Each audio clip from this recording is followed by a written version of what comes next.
안녕하세요. 오늘도 사연살롱을 찾아주셔서 감사합니다. 서울에 사는 30대 초반 여성이에요. 저는 7년 전에 파혼을 당했어요. 파혼 사유는 어이없게도 궁합이 안 좋다는 거였어요. 그쪽 어머님은 그렇다 쳐도 4년이나 사귄 마당에 그깟 것 때문에 결혼을 할 수 없다고 헤어지자는 남자를 보니 기가 차서 화도 안 나더라고요. 이런 인간한테 그동안 그 정성을 바쳤었나 생각하니 허탈하기만 했어요. 그래서 이후로는 남자를 만나는 게 쉽지 않았어요. 남자에 대한 믿음이 안 생겼거든요. 또다시 이유 같지도 않은 이유로 나를 밀어낼지 모른다는 기우 때문이었던 것 같아요. 그러다 2년 전 대학 선배를 통해 남자를 소개받았고 결혼 문턱까지 가게 되었어요. 처음 사귀던 당시 얘랑은 모교에서 시간 강사로 일하고 있었어요. 집안 형편이 그리 좋지 않은데도 워낙 공부머리가 좋아서 어릴 때부터 신동소리를 달고 살았던 남자였죠. 예비 시부모님도 그런 아들한테 기대가 크셔서 어려운 살림에도 나름 원조를 해주시는 편이었어요. 아직은 전교수 신분이 아니었음에도 예비시댁에선 얘랑을 교수님이라고 부를 정도로 자랑스러워하셨죠. 그런데 사귄 지 1년이 되어가던 무렵 얘랑이 그러더라고요. 예림아, 이번 주말에 시간 되니? 별일 없어. 왜? 그게 말이야, 우리 엄마가 널 좀 보고 싶다고 하셔서. 솔직히 달가운 말은 아니었어요. 딱히 결혼을 염두에 두고 만나는 사이도 아니었는데 남자친구 어머님까지 만나는 건 좀 불편했거든요. 게다가 예전에 파혼당했을 때 기억도 나고 해서 선뜻 대답을 할 수 없었어요. 부담 가질 필요는 없어. 우리 엄마가 그냥 너 얼굴 한번 보고 싶다고 하신 거니까. 안 될까? 제 처분만 따르겠다는 듯 간절한 눈빛을 보냈는데 마다할 수가 없더라고요. 그래서 알겠다고 대답했죠. 그렇게 토요일 오후에 경복궁 근처 한식당에서 얘랑 어머님을 만나게 되었어요. 얘랑도 동석한 자리였죠. 어머님은 수수한 차림에 동네 아주머니 같은 푸근한 인상을 가진 분이었어요. 지나온 삶이 녹록지 않으셨는지 연세에 비해 나이도 많이 들어 보이시고 손도 많이 거친 분이더라고요. 어머님은 저를 보자 안도의 한숨을 쉬셨어요. 우리 동석이가 여자 보는 눈은 있다니까? 어디서 이렇게 예쁘고 참한 아가씨를 데려왔을까? 처음부터 제게 호감을 보이시는 어머님을 보니 왠지 안심이 됐어요. 어려운 자리였음에도 불편하다는 생각이 들지 않을 정도로요. 한참 식사를 하시던 어머님은 은근슬쩍 당신 아들 자랑을 늘어놓으셨어요. 내 아들이라서 하는 말이 아니라 뭐 하나 버릴 게 없는 애예요. 예림씨도 그동안 만나봤으니 알겠지만 우리 애가 아무 여자나 만나고 다니면서 인생 허투루 사는 애는 아니거든요. 나한테 여자친구 소개해주는 것도 이번이 처음이에요. 우리 애가 어릴 때부터 워낙 공부를 잘해서 동네 신동소리를 귀가 아프게 듣고 살았어도 지 입으로 자랑질 한번 안 했어요. 아주 진국이에요, 진국. 모든 엄마들이 자기 자식에 대해 약간의 부풀림이 있기 마련이라서 그날 어머님의 얘기도 걸러가며 듣긴 했어요. 그렇다고 심하게 부풀린 얘기는 아니라서 듣기 거북하지는 않더라고요. 어머님 말씀에 제가 수긍하는 모습을 보이자 어머님도 만족스러우셨던 것 같아요. 간단히 식사만 하고 일어나겠다고 하셨던 약속과 달리 나온 김에 같이 인사동 구경 좀 하자시며 제 손을 잡으시더군요. 주말이라 사람들로 북적이는 인사동 길을 걷다가 멋진 찻집을 발견해서 거기에 자리를 잡았어요. 그리고는 잠시 나갔다 오겠다고 말씀드리곤 근처 화장품 매장에 들러 핸드크림을 샀죠. 밥을 먹는 내내 어머님의 거친 손이 마음에 걸렸거든요. 물론 유분기 없이 거슬거슬한 어머님 피부도 마음에 걸렸지만 초면에 화장품 세트를 사드리면 너무 부담이 되실까봐 핸드크림으로 정한 거였어요. 종이백을 들고 찻집으로 돌아와 보니 어머님과 얘랑이 제 이야기를 하고 있었어요. 어머님은 저를 두고 인상도 좋고 품위도 있는 게 교수 부인감으로 딱이라시며 만족해 하셨어요. 제가 없는 자리에서도 제 칭찬을 하시는 걸 보니 저도 기분이 좋더라고요. 자리로 돌아가 종이백을 내밀었어요. 어머님 손이 예쁘셔서 쓰시면 좋을 것 같아 핸드크림을 하나 샀어요. 써보시고 마음에 드시면 말씀해주세요. 동석씨 편에 또 사서 보내드릴게요. 어머님은 핸드크림은 처음 써본다면서 그 자리에서 포장을 뜯어 손에 조금 발라보시고는 향도 좋고 흡수도 잘 된다며 좋아하셨어요. 아이처럼 좋아하시는 모습을 보니 그냥 화장품 세트를 사드릴 걸 그랬나? 살짝 후회가 되더라고요. 그날 어머님과 만난 이후로 얘랑과의 사이는 더 돈독해졌어요. 남자들은 자기 가족을 챙겨주는 여자를 좋아한다더니 얘랑도 그런 것 같더라고요. 그래서 어머님 아버님 생신이랑 어버이날에도 얘랑을 통해 선물을 보내드리곤 했죠.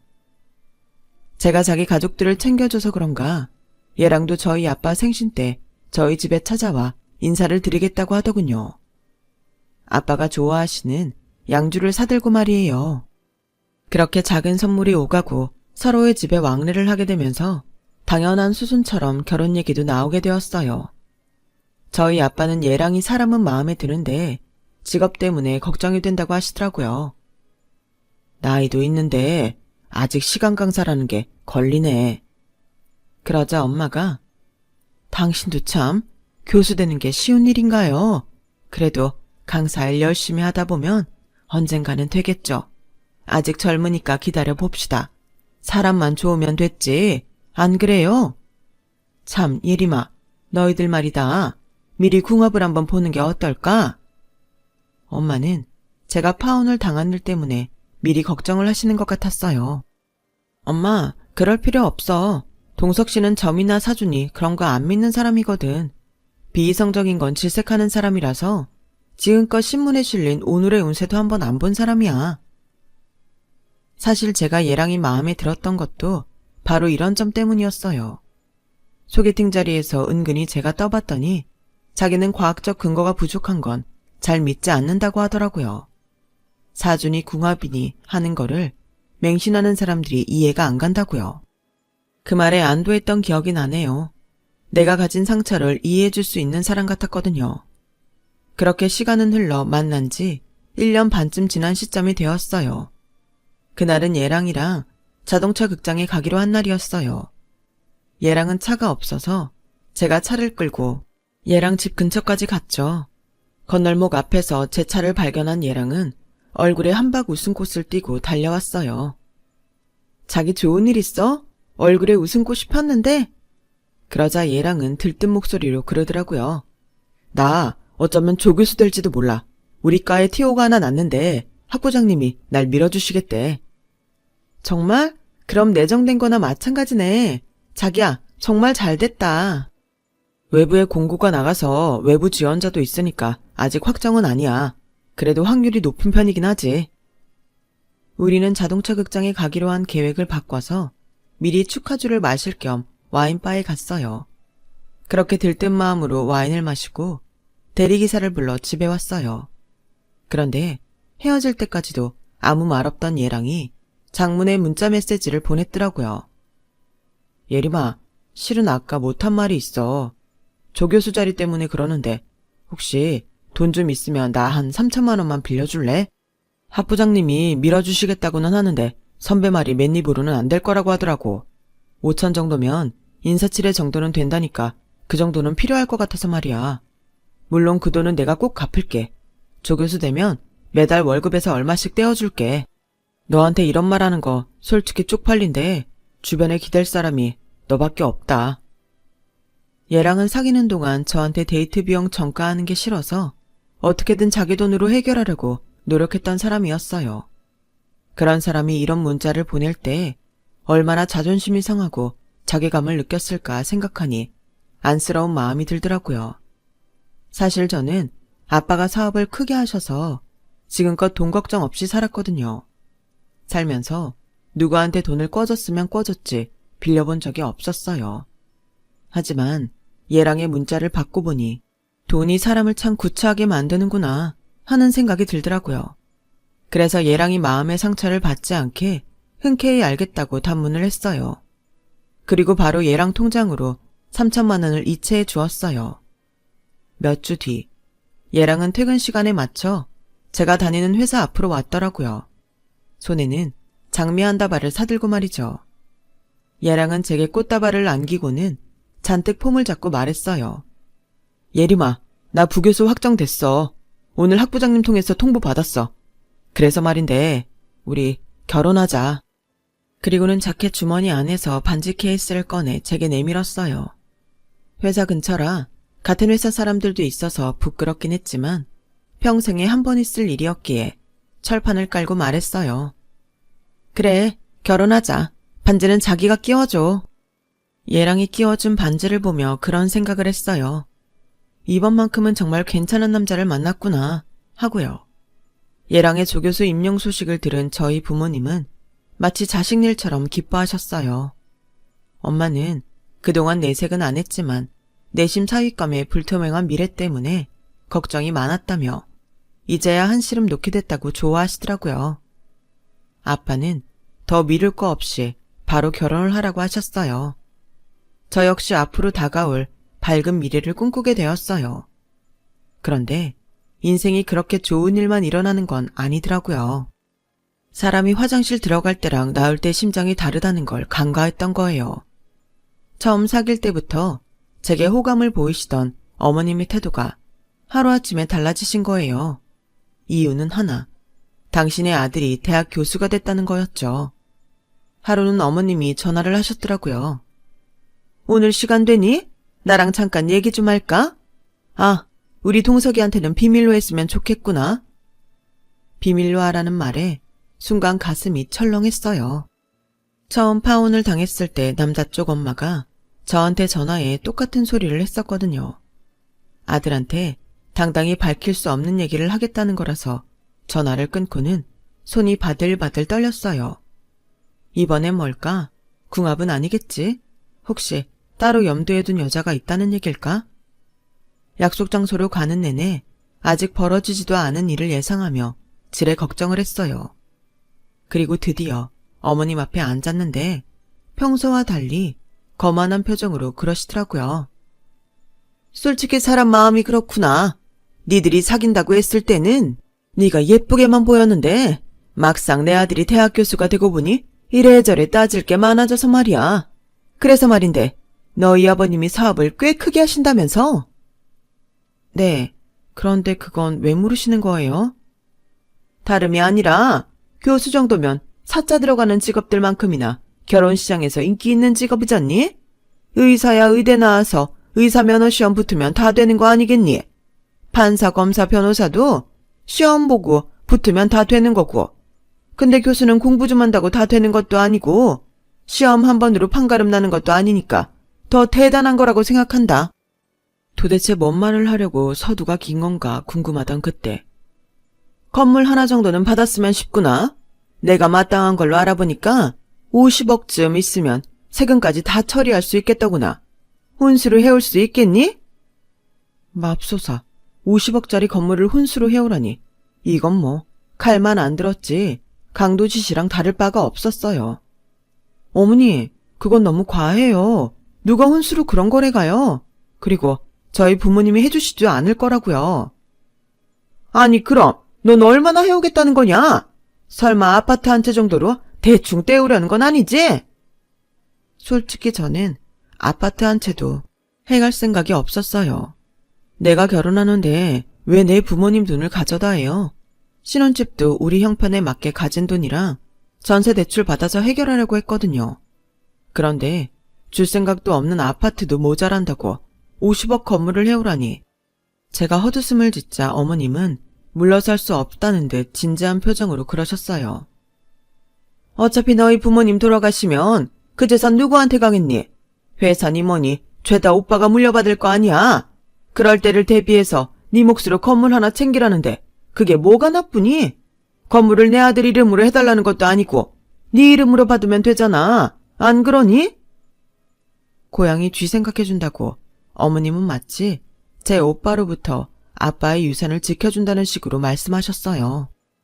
더는 듣고 싶지 않아서 일단 생각해본다고 말하고 자리에서 일어났어요. 그리고 그날 밤 예랑을 만나서 낮에 어머님한테 들은 얘기를 전했어요.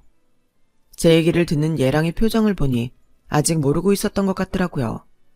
듣는 내내 한숨을 푹 쉬기도 하고 손으로 이마를 짚으면서 난감해하기도 했거든요. 그래서 이건 얘랑과 관계없이 얘랑 부모님들 생각일 뿐이라고 확신했죠. 솔직히 나는 어머님이 그러실 줄은 몰랐어. 어떻게 50억짜리 건물을 바라셔? 자기도 기가 막히지 않아? 그런데 제 말에 동조해 줄 줄 알았던 얘랑이 그러는 거예요. 그런데 그게 꼭 자기한테 나쁜 일인 걸까? 처음에 엄마가 그런 말을 했다고 해서 놀란 건 사실인데 들어보니 나쁠 것도 없는 얘기인 것 같아서 말이야. 그렇잖아. 자기 부모님 사후에 유산 배분 가지고 남매끼리 얼굴 붉히느니 그냥 50억 받고 우애도 지키고 마음 편히 살면 그게 더 좋은 거 아니야? 자기 지금 그걸 말이라고 해? 나보고 지금 아직 멀쩡히 살아계신 부모님 죽을 때를 대비해서 미리 유산 땡겨달라고 하란 말이야? 어떻게 자기가 그런 소리를 해? 내가 사람을 잘못 봐도 한참을 잘못 본 것 같네. 나 지금 이런 기분으로 자기랑 결혼 못해. 그러니까 자기도 집에 가서 잘 생각해봐. 저는 그 길로 집으로 돌아와 얘랑의 전화를 일절 받지 않았어요. 결혼 얘기가 나온 지도 좀 됐고 얘랑이 조교수가 된 지도 한 달이 지났는데 결혼 얘기에 별다른 진행이 없자 엄마가 제 방으로 찾아오셨어요. 그래서 50억 건물 얘기를 하고는 이 결혼을 해야 하는지 모르겠다고 하소연했더니 엄마가 아빠랑 상의를 좀 해보시겠다고 하더군요. 그리고 며칠 뒤 아빠가 저를 부르셨어요. 처음 엄마를 통해 건물 얘기를 전해 듣고는 아빠도 황당했다고 하시더군요. 그럼에도 불구하고 딸 인생을 생각해 봤을 때 이번 일을 어떻게 처리해야 할지에 대해 고민이 많았다고요. 결론은 건물을 사주기로 결정하셨다고 했어요. 대신 네 앞으로 해줄 거다. 혹시 나중에 니들이 어떻게 될지 모르니까 혼인신고 전에 서류 정리를 할 생각이야. 결혼 전부터 유산 생길 생각을 했다는 게 괘씸하긴 하지만 어디까지나 그쪽 부모님 생각이라니 그건 더 말 않겠다. 아빠, 그럴 필요 없어. 나 그렇게 돈 싸질머지고 결혼할 생각 없다고. 이 결혼 안 하면 그만이야. 어차피 너한테 돌아갈 거 조금 일찍 받는다고 생각해. 그쪽 부모 욕심이 과하긴 했어도 어차피 건물은 너한테 가는 거잖니. 내 딸한테 해주는 건데 뭐가 아까워. 게다가 동우석이만한 남자도 없고. 그러니까 딴 생각 말고 결혼 준비나 잘해.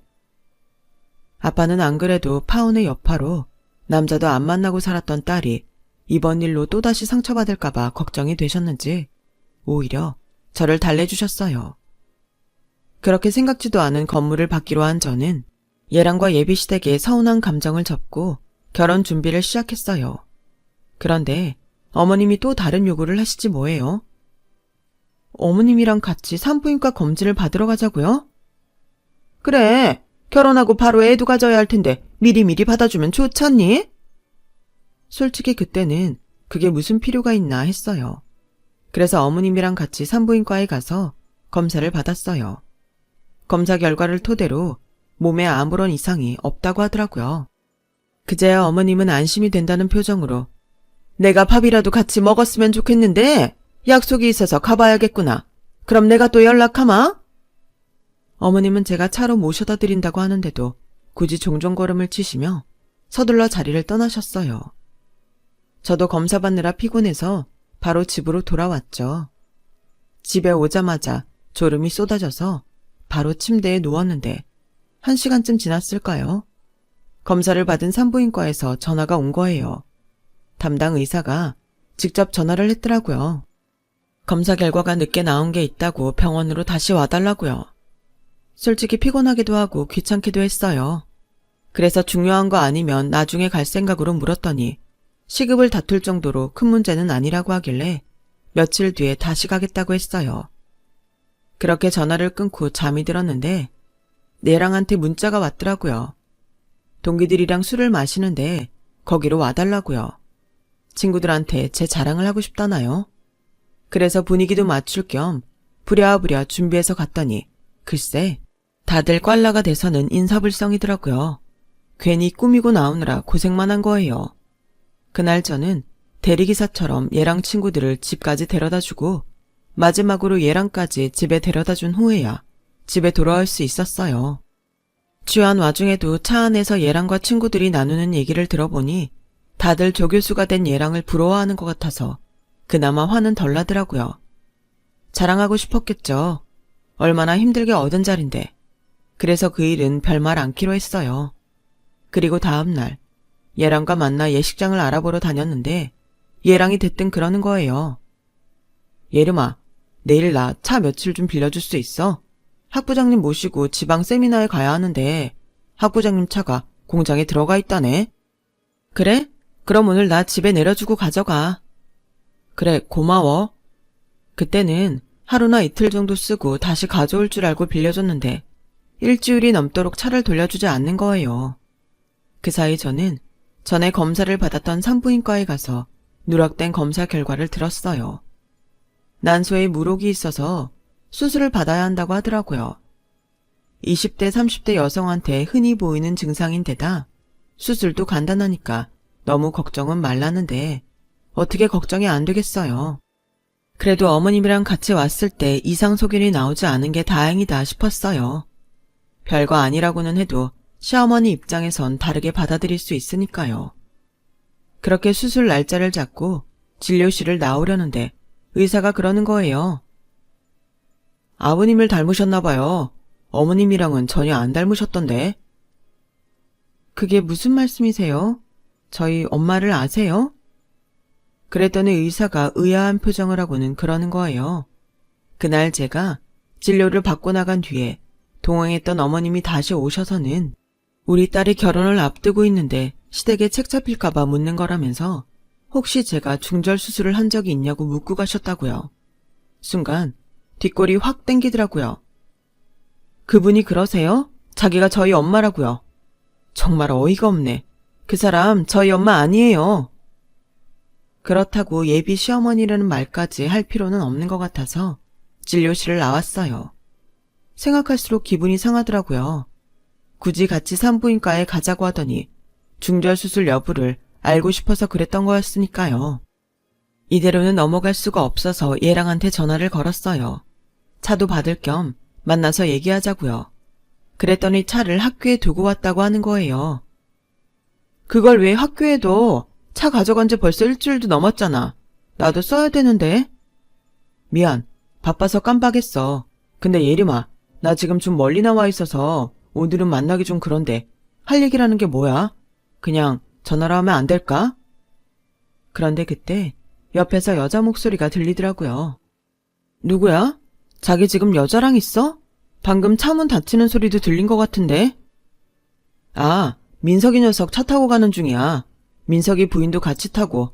암튼 예림아, 지금 상황이 좀 그러니까 나중에 다시 통화하자. 얘랑은 서둘러 전화를 끊었어요. 그런데 참 이상하죠. 그 순간 촉이 발동한 거예요. 아무래도 얘랑이 지금 다른 여자를 만나고 있다는 생각이 든 거죠. 그래서 아빠 차를 타고 얘랑 집 앞에서 잠복을 했어요. 그랬더니 10시쯤에서 골목으로 제 차가 들어오는 게 보이더라고요. 학교에 뒀다는 내 차를 버젓이 타고 나타난 얘랑은 시동을 끄고도 차 안에서 내리지 않았어요. 누군가 전화로 싸우고 있더라고요. 주먹으로 핸들을 팡팡 치면서 소리치는 게 보였거든요. 그렇게 10분가량 통화를 한 얘랑은 차에서 내려 집으로 들어갔어요. 그 틈을 타고 저는 제 차 문을 열고 블랙박스 메모리를 꺼냈어요. 집에 돌아와 블랙박스 영상을 보니 세상에 얘랑의 추악한 모습이 그대로 담겨 있었어요. 저랑 만나면서 학생 하나랑 비밀 연애를 했던 모양인데 임신까지 시키곤 중절수술까지 시켰더라고요. 학부장한테 상납한다고 저한테 빌렸던 3천만 원은 여학생 입막음을 하기 위한 돈이었어요. 그런데 이 여학생이 얘랑의 결혼 소식을 듣고는 자기한테 했던 짓을 폭로하겠다고 했고 여학생을 구워 삶으려고 둘이 1박 2일로 동행여행을 다녀온 거죠. 그 후로도 여학생이 부를 때마다 몇 번 더 차를 끌고 나가 모텔에서 자고 나왔더라고요. 애초에 학부장과 세미나를 간다는 건 다 거짓말이었던 거죠. 추악한 진실을 확인하고 나니 더러워서 구역질이 났어요. 이런 인간이랑 결혼을 할 생각을 했다니 내 스스로가 한심하더라고요. 그래서 다음 날 회사에 월차를 내고 아침 일찍 얘랑 집으로 갔어요. 갔더니 아버님은 출근 준비를 하고 계셨고 어머님은 아침 준비를 하고 계시더라고요. 저를 보시곤 놀란 표정으로 아니, 네가 이 시간에 여기는 어쩐 일이니? 동석이는 아직 자고 있는데? 연락은 하고 온 거니? 아니요. 동석 씨가 제 차를 가져가선 안 가지고 오길래 직접 받으러 왔어요. 얘도 참. 차야 나중에 받으면 되지. 그런다고 예의 없이 이 시간에 남의 집에 막 쳐들어오니? 그렇게 안 받는데 너희 부모님이 널 제대로 교육 안 시킨 모양이다? 하, 뭐래. 어머님이 저한테 그런 말씀하시면 안 되죠. 아들을 그따위로 키워놓고선. 그때였어요. 아버님이 깨우셨는지 얘랑이 거실로 나왔어요. 아, 저기 나왔네요. 더러운 쓰레기 같은 어머님 아들. 그 말에 얘랑을 비롯해 예비 시부모님은 입이 떡 벌어졌어요. 야, 오예림, 너 미쳤어? 우리 부모님 앞에서 그따위 말버릇이 뭐야? 미친 건 너지. 학부장님이랑 세미나 간다던 놈이 여학생 불러서 여행을 가? 그것도 모텔까지 들락거리고? 그뿐이니 어린 여대생 임신도 시키고 중절수술까지 시키곤 흰마금으로 돈까지 줬더라? 그것도 나한테 빌려서? 너 도대체 얼마나 막장인 거니? 제 말에 얘랑은 사색이 돼버렸어요. 예비 시부모는 얼이 빠져버렸고요. 어머님, 아니 이젠 그렇게 부를 필요도 없겠네요. 아주머니, 이런 거지 같은 아들을 두고도 나한테 50억짜리 건물을 혼수로 가져오라고 했어요? 산부인과까지 따라와서 나 몰래 중절수술 여부까지 물어보고. 하긴 자기 아들이 남의 딸 중절수술을 시키는 잡놈이니 세상 여자들이 다 의심스러웠겠네요. 어쩜 이렇게 모전자전이실까? 더 길게 말할 거 없이 오늘부로 끝내자. 너 같은 새끼랑 결혼을 할 뻔했다는 사실만으로도 역겨워서 토가 쏠려. 당장 내 차 키 내놔. 그리고 네가 빌려간 3천만 원 오늘 중으로 보내. 안 그러면 니네 학교 게시판에다 더러운 네 실체 다 밝힐 테니까 허튼 수작기만 해봐. 내가 블랙박스에 저장된 동영상 그대로 증거 제출할 테니까. 어렵게 된 조교수 자리 온전히 지키고 싶으면 내 말대로 하는 게 좋을 거다. 솔직히 위자료도 받아내고 싶지만 지질이 궁상인 이 집구석에서 나올 게 있겠니? 그러니까 나한테 감사한 마음으로 살아. 알았냐 이 쓰레기 같은 잡놈아. 제 말이 끝나자 어머님은 그 자리에 주저앉았어요. 얘랑은 아무 대꾸도 못하고 비틀거렸고요. 저는 차키를 뺏어들고 그 집을 나왔어요. 그리곤 집에 돌아와 부모님께 사실을 말씀드렸죠.